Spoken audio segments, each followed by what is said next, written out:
Hey, it's those Utah sisters, and in this video, we are explaining the game Engagement Pong. Engagement Pong is a really fun one, and it's one of our games that we talk about using not just for assignments. You can also use it during instructional purposes. We're going to kind of go over that.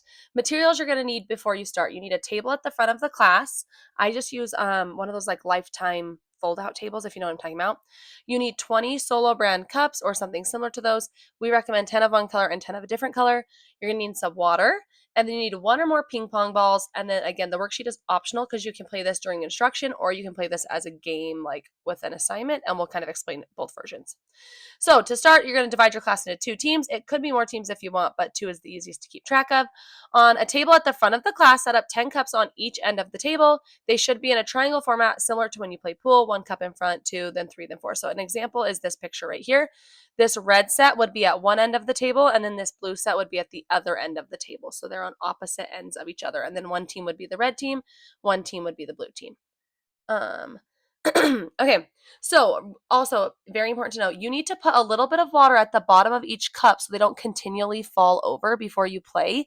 Just like a half inch of water is perfect. We've tried taping them and they're not sturdy enough, and so water we found has been the best alternative method and it costs nothing. Then there's multiple ways to play. So the first way is traditional to how we play a lot of our games is with an assignment. Students will work on their assignment independently. When they answer a question correctly, they get to go up to the table and then they shoot. So they'll walk up to like the front.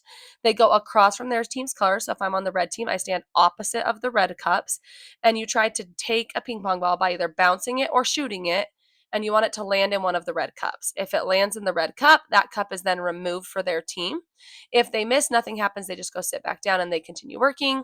For each problem they do, they get to come take another shot. And the first team to remove all 10 of their cups win. So you're just trying to hit all of the cups on the table. That's one way to play. Now, the more common way I play in my class is a weekly competition, and we do this during the lessons to amp up engagement during maybe a harder unit. So teams are going to compete against each other for a week or multiple lessons to earn a reward. During the lesson, when you call on somebody or if they're giving great comments or participating a lot, you say, okay, go take a shot. And they get to go up to the board. They take the ping pong ball. Again, they stand opposite of their team's color and they try and bounce it in a cup. If it lands in a cup, you take the cup out. If not, it just stays up there. And then the first team to remove all of their cups will win some sort of prize. And then I put a note here that this took my class 11 lessons, so 11 class periods to finish. It's a great way to keep students engaged during notes and participating actively. Then I also put this note down here. I teach 7 periods a day when I was at the junior high, and we were still able to play. I just kept a paper at the front of the room, like taped to my whiteboard, and I would just mark off for each period, like what cups were gone each day. And so then, like before that class came in, I just quickly set the board or the table up to match what they left off on, and you would just keep going until somebody wins in each period. If you don't like putting water in the cups, because sometimes on a rare occasion a kid can hit it hard enough that the water will tip over and then you spill water in your room.